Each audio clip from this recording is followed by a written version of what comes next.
नमस्कार,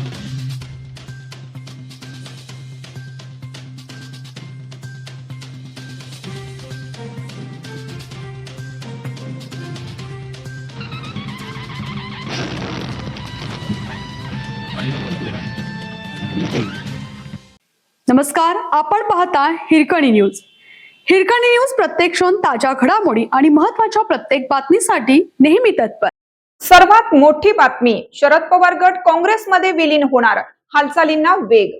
देशातील राजकारणात भाजपचा वाढता प्रभाव रोखण्यासाठी विरोधी पक्षांच्या नव्या राजकीय समीकरणांची चर्चा सुरू झाली आहे.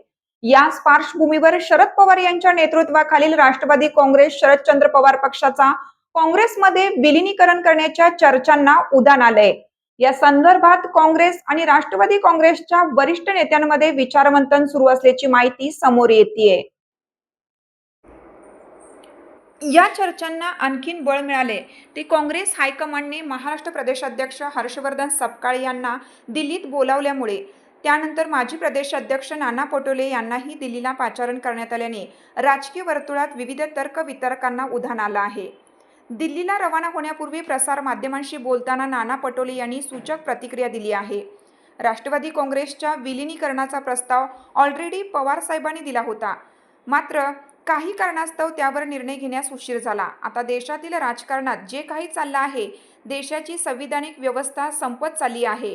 अशावेळी सेक्युलर मतांचं विभाजन थांबवण्यासाठी, देश वाचवण्यासाठी, संविधान वाचवायला जे काही सेक्युलर विचारांचे पक्ष आहेत त्यांनी एकत्रित यावं, अशी प्रतिक्रिया सुरू झाली आहे. तसेच भाजप विरोधात व्यापक आघाडी उभारण्यासाठी विविध समविचारी पक्ष काँग्रेससोबत येण्याच्या भूमिकेत असल्याचंही पटोले यांनी म्हटलं आहे. मात्र राष्ट्रवादी काँग्रेसच्या नेत्यांनी या चर्चांबाबत सावध भूमिका घेतली. खासदार सुप्रिया सुळे यांनी काँग्रेसकडून असा कोणताही प्रस्ताव नसल्याचे स्पष्ट केलं, तर जितेंद्र आव्हाड आणि रोहित पवार यांनी विलिनीकरणाबाबतचा अंतिम निर्णय शरद पवारच घेतील असं सांगितलं. त्यामुळे राष्ट्रवादी काँग्रेसमध्ये विलिनीकरणाच्या चर्चांना राजकीय रंग चढला असला तरी अद्याप कोणतीही अधिकृत घोषणा किंवा ठोस निर्णय झालेला नाही.